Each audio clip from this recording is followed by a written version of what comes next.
Hey, everybody, come on in. Let me see if I can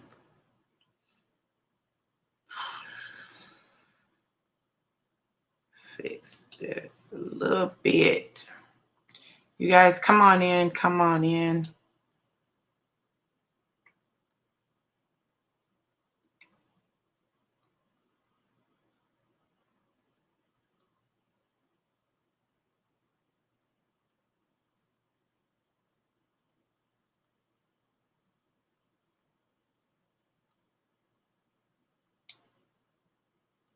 Okay. Come on in, come on in. Hey, you guys, share this broadcast. Share this, share this, share this. Let me share it.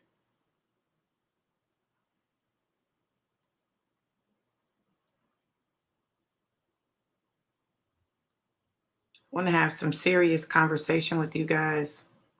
I'm going to share some things with you tonight.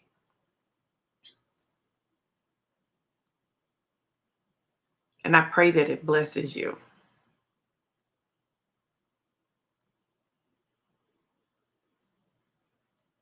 Come on in, come on in. I was not trying to send it there, but it went. Um, Come on in. So, I wanted to, well, actually, I didn't want to. So let me be honest. I'm sharing this because a lot of people may have found themselves going through something similar. And I really want to deal with this healing thing, right? But this is the thing. Before you heal,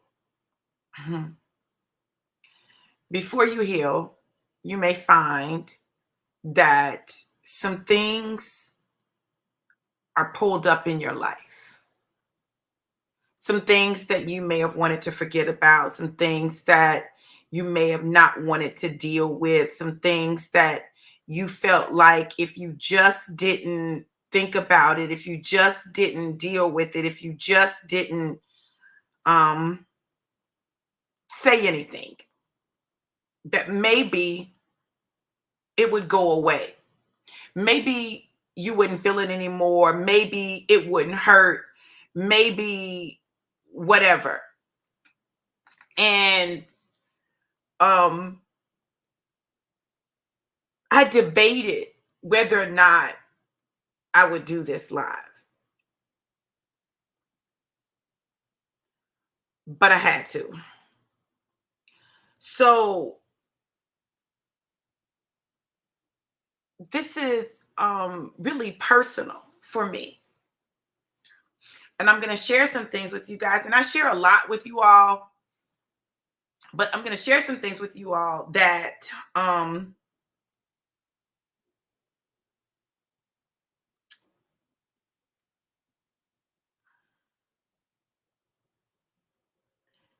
will have some people saying, you should have known better.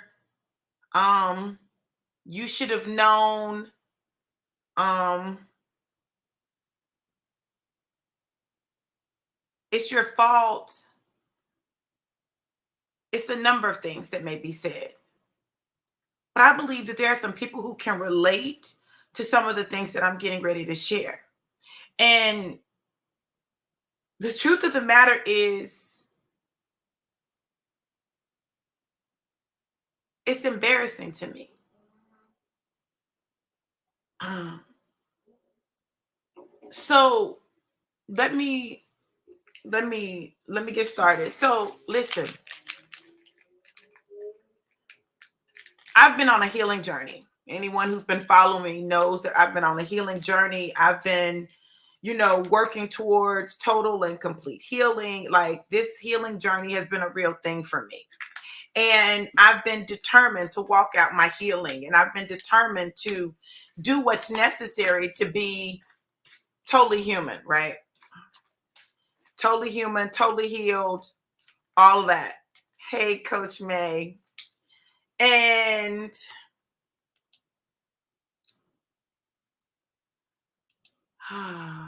let me just share these real quick. Hey, Bella.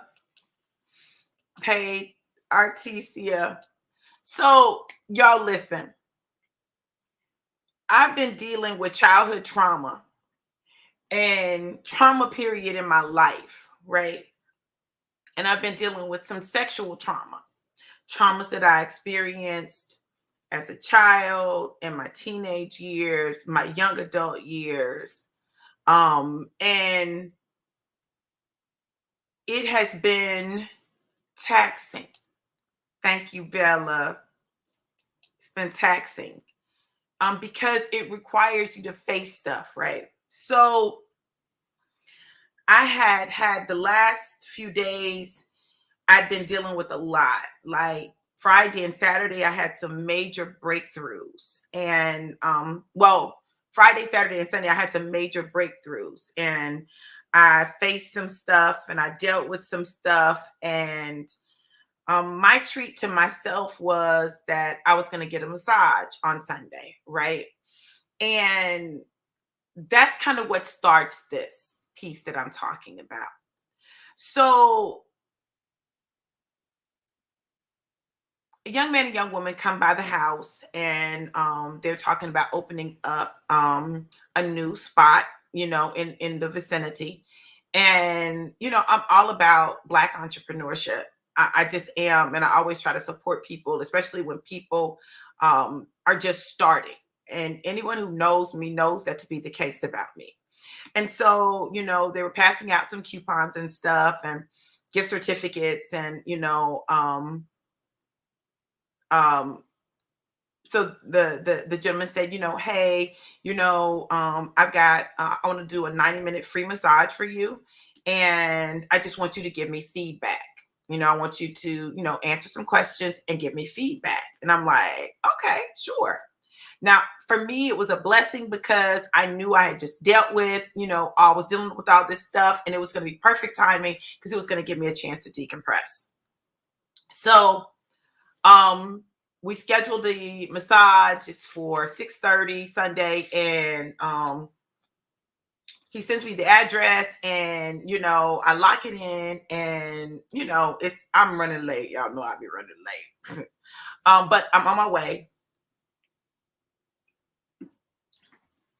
And I'm going to an area, and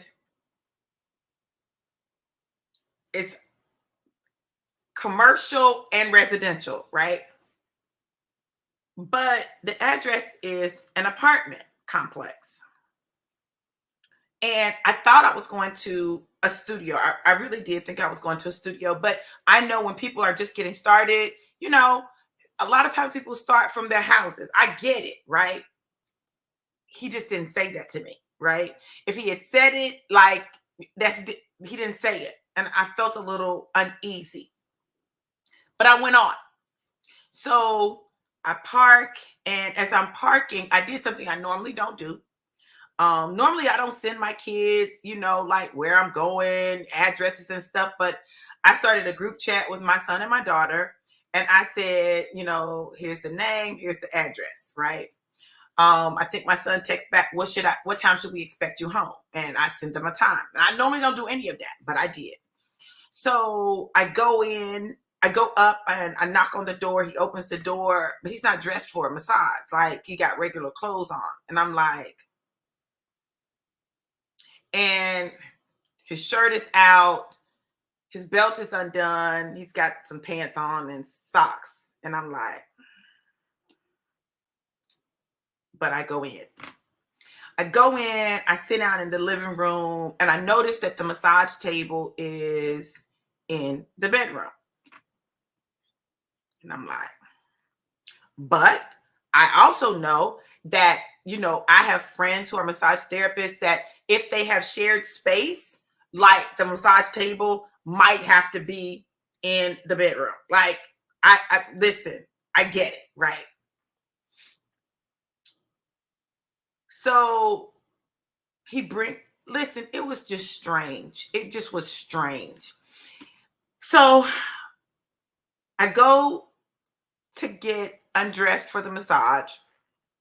He gives me a towel, but he sits on the bed. Like, why are you sitting on the bed? You got to go out. Like, it was, oh, well, you can just change in the bathroom. No, I'm not doing that because when I change, I plan on getting on the table, being covered, like, so I don't have to do a whole lot of extra moving. And so he goes out of the room. I get dressed. I lay on the table, and he comes back in. I tell him I'm ready. He comes back in, and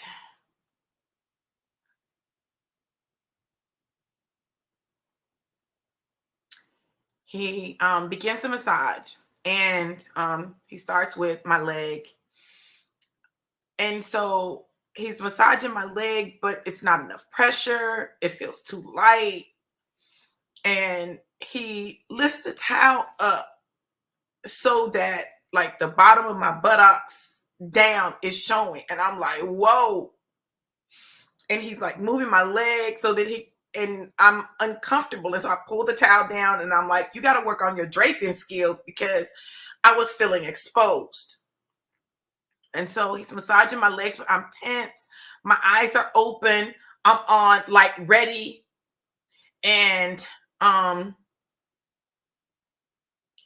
massages my legs. I'm not really, I know I'm tense. I'm very tense because I'm uncomfortable.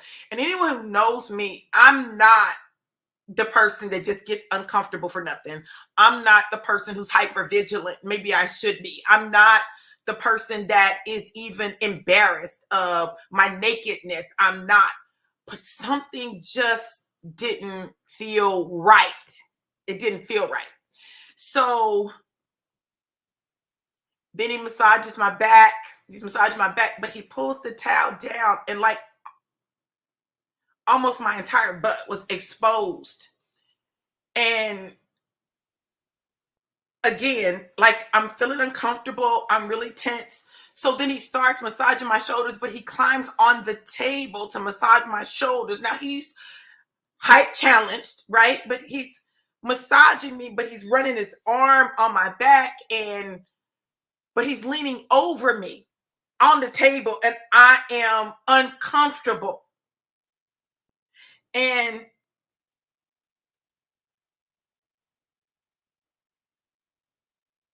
a part of me doesn't know what to do. I know y'all think that sounds so, y'all may think it sounds so crazy that I wouldn't know what to do. But I didn't know. I was trying to decide, okay, am I going to stop this? Like, what am I going to do? So I said, stop, stop, stop, stop. I don't feel comfortable. I don't feel comfortable. I don't feel comfortable. And he stopped.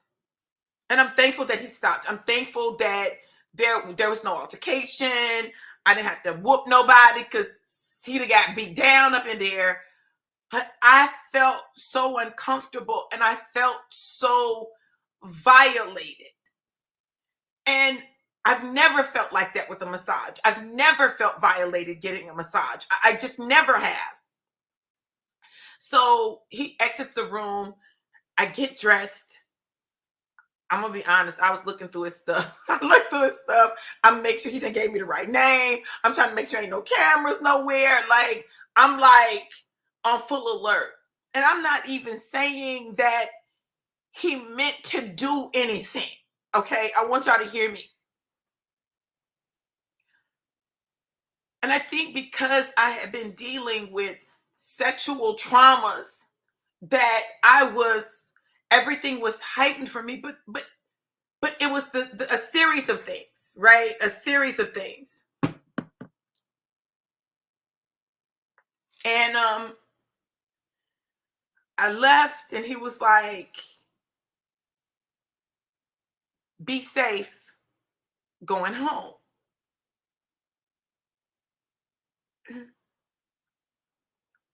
And I just left. And I got in the car. And I called a friend of mine that's in massage therapy school, and I was like telling him what happened. And I was like, and this is what happened. And I felt uncomfortable. And he said, well, that's not appropriate. Like, that's not what happens. And immediately, this is the crazy thing. Immediately, I began to identify all the things that I did to put myself in that situation. I began to identify all of the things that had happened in the past. And, well, I should have known and I shouldn't have done this. And I should have, when I saw this, I should have.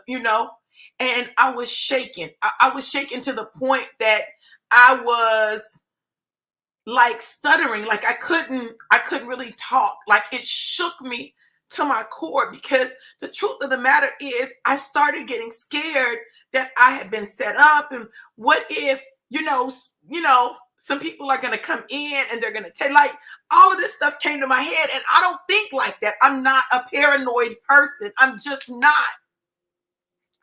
But it took me back.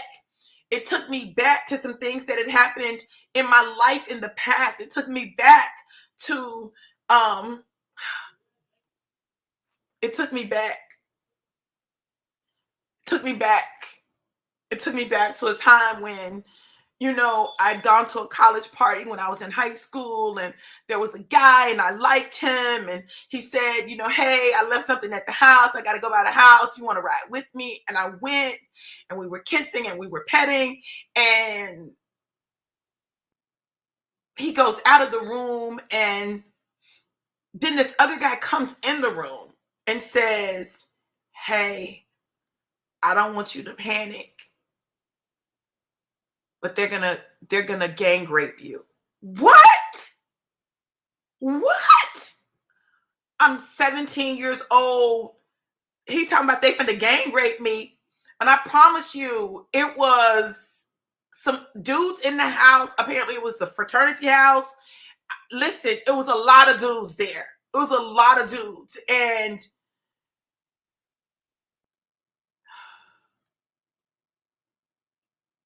he was like, just I want you to walk outside like you're going to get some air. I don't want you to get in my car, and I want you to lock the door, and I don't want you to open it for anybody else. Now, at this point, the truth of the matter is he could have took me off and raped me, but at least it would have only been one.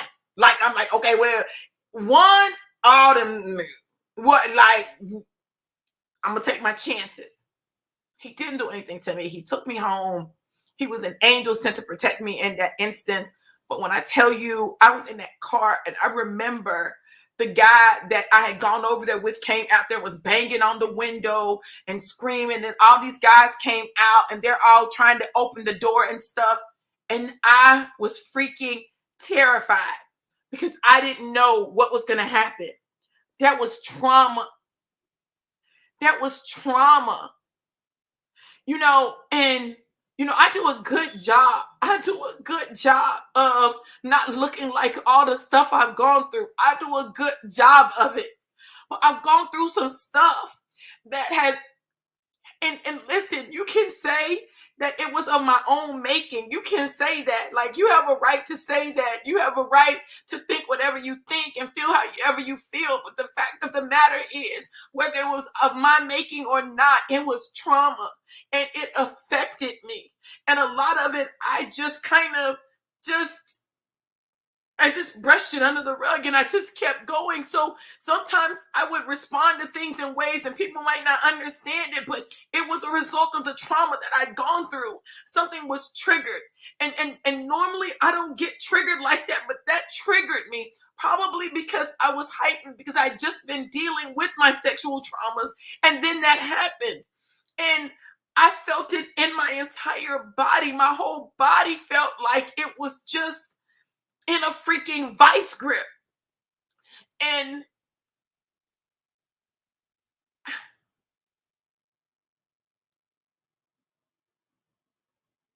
it reminded me of the times that I was raped. Whether,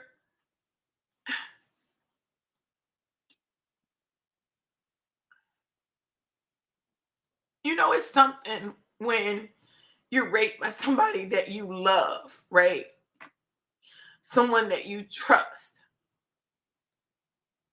But you can't really talk about it because people are gonna say, "Oh, well, you fast. Oh, y'all were dating and you had sex with him. So what was the difference?"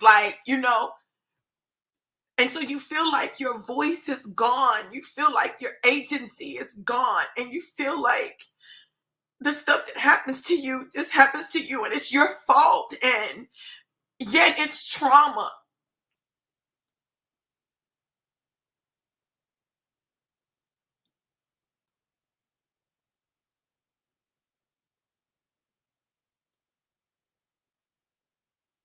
For the time when I really liked a guy,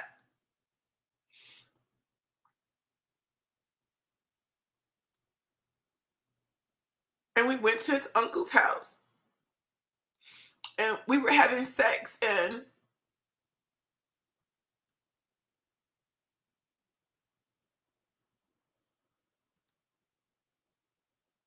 he and his uncle switched places. And here's this grown man, and I'm what, 18? This grown man having sex with me, and I'm like, what happened? What just happened? But I went. So surely it was my fault.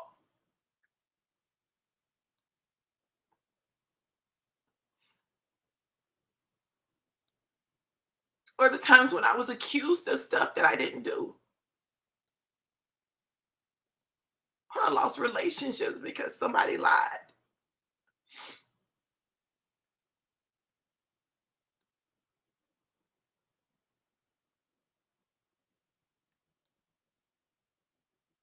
And all of this stuff is coming up now. People used to wonder why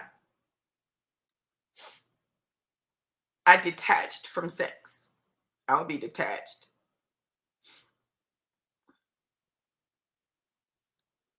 because it was my way of having control.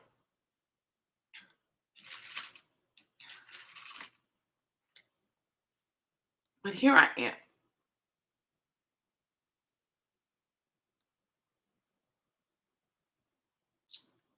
at 55, looking back on all of these things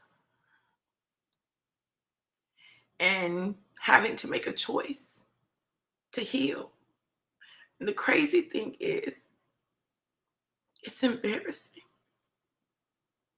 People want to know why women don't say anything. I can't say for everybody, but I know I was embarrassed. I was embarrassed that I allowed myself to be in the situation. I was embarrassed and that, I even made a choice that would put me in a position that would lead to the possibility of someone potentially doing something to me. I was embarrassed. And most of the time, I didn't say anything. I didn't say anything. I didn't scream. I didn't fight.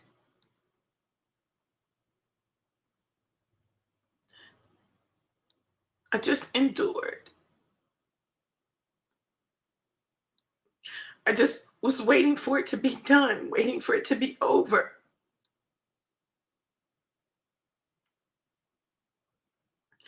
And as I've talked to female friends and I've shared with them what happened and how I felt like I, I didn't know what to do and I didn't know how I would respond, they began to share their stories. Every single one of them had stories of things that had happened to them. Every one of them had stories. And I realized that we hold a lot in. And some of it was things that they hadn't talked about or thought about in a long time. It happened to them when they were children, or like it was overwhelming the number of stories that I was told. And I'm not saying this to, I don't know, garner sympathy or anything, but we've got trauma. We have trauma. And it amazes me so much when Black men look at us and feel like we don't need to be protected, or we don't need y'all. We need y'all. And I'm so grateful that I have Black men in my life that I could call and I could say, hey, this just happened and I feel uncomfortable and I don't know what to do.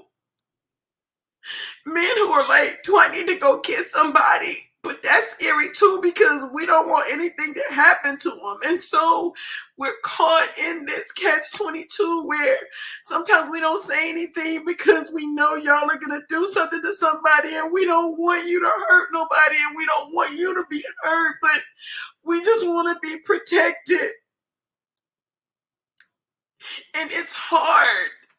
It's hard. It's trauma. Trauma that we then carry in our bodies. So that when you touch us and we flinch, or we don't have any emotion when it comes to sex, or we use it to control or manipulate, that it's rooted in something that I promise you is trauma. And I'm not saying that y'all don't have trauma. I know you have trauma too. I'm just saying, listen. If you see a Black woman and she may exhibit more what people call masculine characteristics, it very well may be because she's had trauma. That means that she's had to like develop defense mechanisms to try to protect herself, because it seems like when you allow yourself to be vulnerable that it can get taken advantage of. And it's challenging. It's just challenging.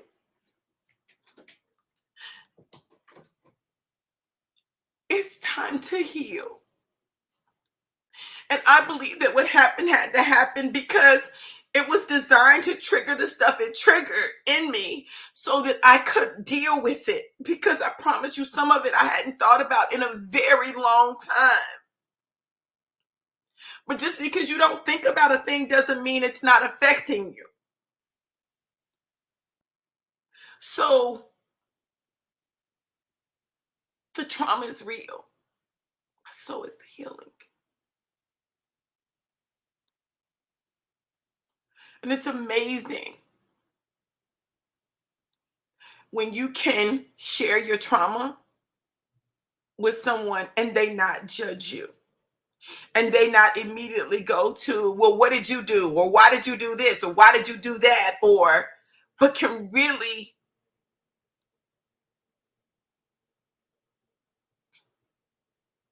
allow you to walk through it. Because I promise you, it's not the only trauma. It's probably that trauma on top of all of these others that you didn't talk about.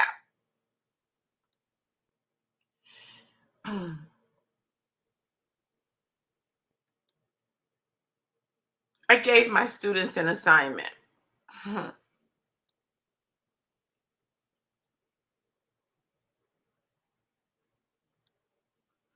And not all trauma is sexual. So I don't want you guys to think that. But I gave my students an assignment. They had to talk to their parents about a childhood trauma.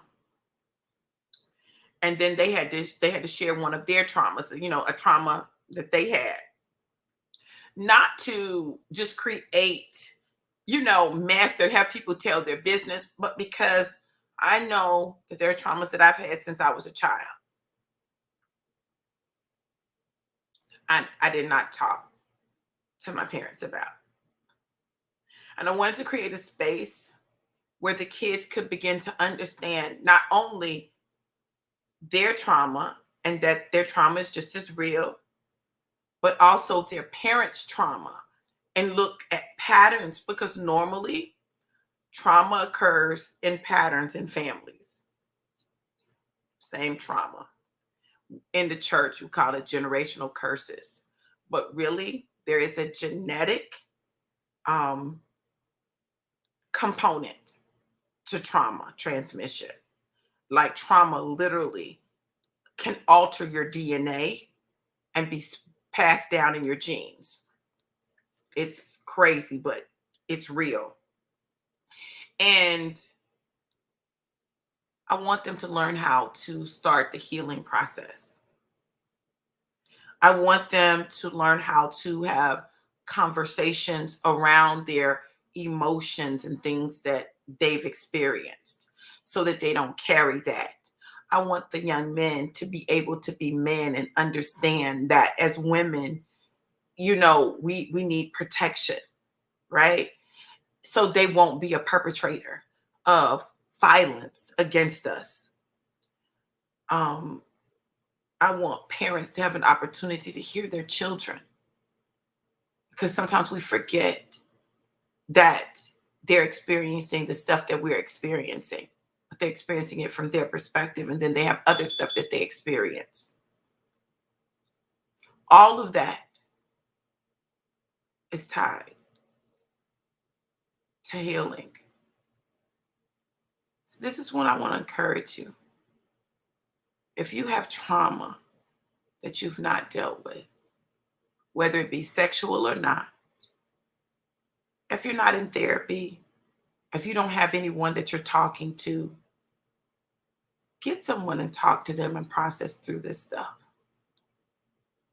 If you're in a relationship and you have trauma in your life and you haven't talked to your partner about your trauma, you don't know how that trauma is affecting that relationship.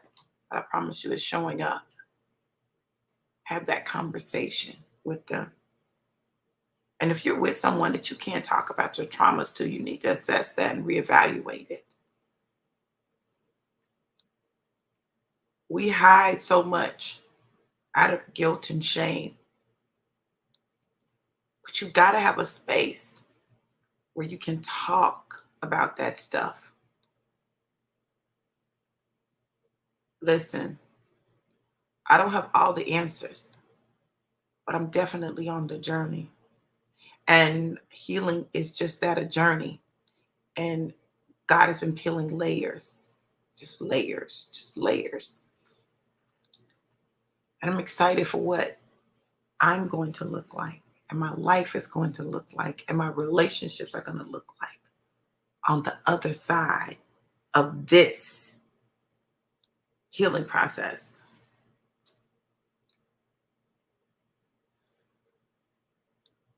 I pray that something I said blessed someone. I pray that it encouraged you, that it let you know that you weren't alone, or maybe it gave you insight into why someone may be responding the way they're responding to you. It may have nothing to do with you and everything to do with their past traumas. Life is way too short not to live the life God promised us. But our traumas will get in the way. They'll block us. They'll cause us to self sabotage. They'll cause us to not move forward when we need to, not exit when we need to stay stuck.